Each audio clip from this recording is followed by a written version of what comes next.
俗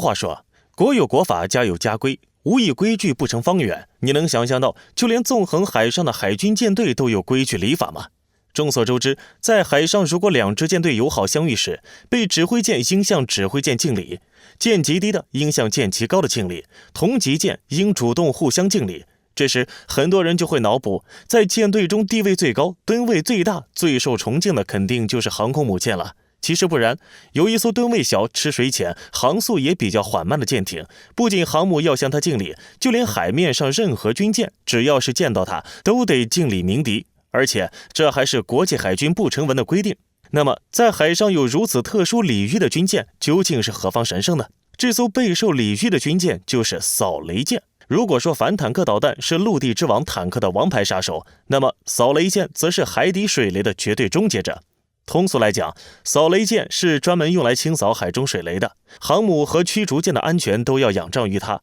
如果没有扫雷舰保驾护航，在海上一旦遭遇水雷，军舰、航母势必会造成很大的损失，重则甚至会瘫痪。而扫雷舰的工作就是随时勘探水下的情况，快速排雷，其工作性质也十分危险，因为稍有不慎就会引雷上身。正因如此，它的地位也是所有军舰中最高的。同样，他们的工作也受到了所有军舰和士兵们的礼遇，这就是为何海上任何军舰无论大小，见到他们都要敬礼的原因。鉴于扫雷舰进行扫雷作业时，扫雷具布放复杂、费时，扫雷作业持续时间较长，同时舰艇本身面临较大的危险性，因此为了更加有效、更安全地进行反水雷作业，出现了一种新的升级版反水雷舰艇，这就是猎雷舰艇。猎雷舰与扫雷舰最大的区别就是具有侦测水雷的能力，能以各种手段发现水雷，再标定其精确位置并完成识别，接着以潜水人员或遥控载具在水雷附近放置炸药，逐个将其引爆。今天我们就来一起聊聊世界最大海军美国海军舰队中恶级猎雷舰。而恶级猎雷舰的诞生，还要从同在美国海军舰队服役的好搭档复仇者级猎雷舰说起。美国海军是在上世纪80年代初完成了自主研发的首舰复仇者级猎雷舰，但随着复仇者投入使用，美海军逐渐发现其在作战能力上远没有达到预定的要求，且仅有4艘的复仇者号在舰艇数量上也不足以满足海军的需求，于是恶级猎雷舰的研发需求就被提上了日程。但由于设计中技术问题的原因，使得其抗爆的能力差，美国海军被迫于1986年终止了该研发计划，并转而与意大利英特马林公司签署了恶级舰的设计合同。英特马林公司很快就提出了以意大利现役勒里西级猎雷舰作为该舰的设计原型。勒里西级舰已经在3个国家服役，其有着独特的玻璃钢船体结构及良好的性能，且英特马林公司提出的改进方案灵活多样，完全满足美国海军的需求。于是美军签订了12艘恶级猎雷舰的建造合同。猎雷舰一般分为远洋猎雷舰和近海猎雷舰2种，恶级就属于近海猎雷舰。按照美海军的实际作战需求，恶级和复仇者级刚好可以一起搭档配合，肩负起近海海岸和远洋猎扫雷任务。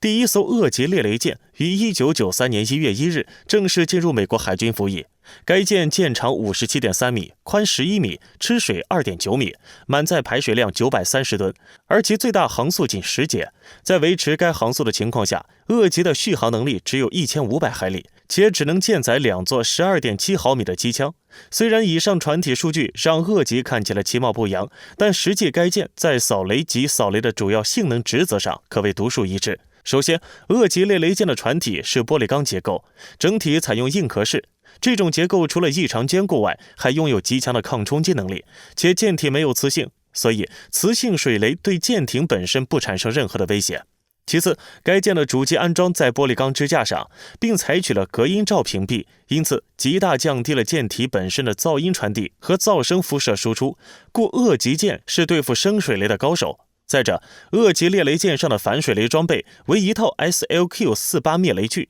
可以根据需求进行感应式扫雷系统和机械式扫雷系统的自由切换。同时 SLQ-48 灭雷具的脐带电缆长度达到1070千米，还可以对飘雷和沉底雷进行识别、分类并进行清除。此外，舰上装备的 DJM-4 闭环消磁系统可使磁性水雷失效。从上述可见，恶级猎雷舰的扫雷及猎雷能力可谓水平俱佳。恶级猎雷舰可容纳船员51人，包括6名军官，动力装置为2台意大利 ID36SS8V AM 无磁柴油机，总功率1180千瓦，2套直翼推进器，3台意大利 ID36 柴油发电机组，984千瓦。美国海军于1993年到1999年间共生产12艘恶级猎雷舰，并陆续于1993年至2007年间服役。其中有2艘恶级在2006年正式退役，随后有4艘恶级于2007年退役，其中1艘仅服役8年多。虽然未到预定的解除服役舰龄，且恶级猎雷舰的综合性能还算先进，但在目前美国海军不断升级的舰艇配置中，恶级舰显然已经显得落后几分了。于是，为了配合美军在全球军事战略的转型，恶级猎雷舰也只能退役。剩余的6艘恶级也陆续在2007年底逐步淡出了美国的历史舞台。但退役后的恶级猎雷舰也并未被尘封，美军从全球军事战略部署出发，向其战略盟友抛出了橄榄枝。这也是美国一贯采取的策略，通常会选择本国退役且技术不太先进，但仍能发挥一定作用的2、3线武器用于出售。那么退役之后仍能符合服役标准的恶级猎雷舰，也就顺理成章出现在了出售名单之中。首先接受橄榄枝的是反水雷作战能力颇为薄弱的印度。作为印度洋地区最大的国家，其拥有7600多公里的海岸线和大量的近海岛屿，且印度97%的国际贸易来自海上，因此印度对于能够保障海上航线的安全及畅通有着极大的需求。于是恰逢其时，美军与印度一拍即合，在2010年11月，美军向印度出售了2艘恶级猎雷舰，用以替换印度舰龄已达32年的俄制彭迪切利级扫雷舰。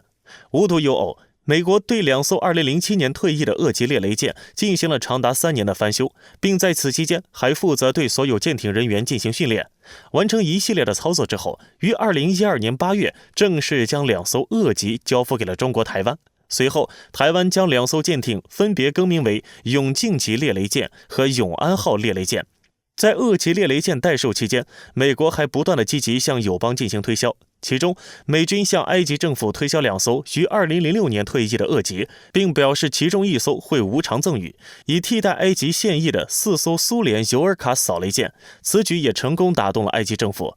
除以上出售的6艘恶级扫雷舰之外，12艘舰艇中剩余的6艘全部做了报废处理，并以仅用于拆卸目的整批出售，进行了拍卖。至此，恶级舰也彻底在美国海军中销声匿迹，取代其猎雷任务的是由配备水雷反错施模块的滨海战斗舰承担。此外，美国海军还在恶级服役后期，将经改装的2栖攻击舰仁川号加入了反水雷战行列。目前，仁川号作为反水雷指挥、控制和支援舰现役使用。同时，美海军还重点开发了海豚遥控猎雷系统、机载激光探雷系统、快速机载扫雷系统、机载灭雷系统、潜水攻击突破系统等先进的扫雷系统，在反水雷战领域可谓是独领风骚。回顾恶级猎雷舰诞生及服役的全过程，作为唯一不是美国自己研制的作战舰艇，它已经出色地完成了与复仇者号协作配合为航母舰队保驾护航的使命。尽管遗憾地提前退出了大西洋海域的舰队，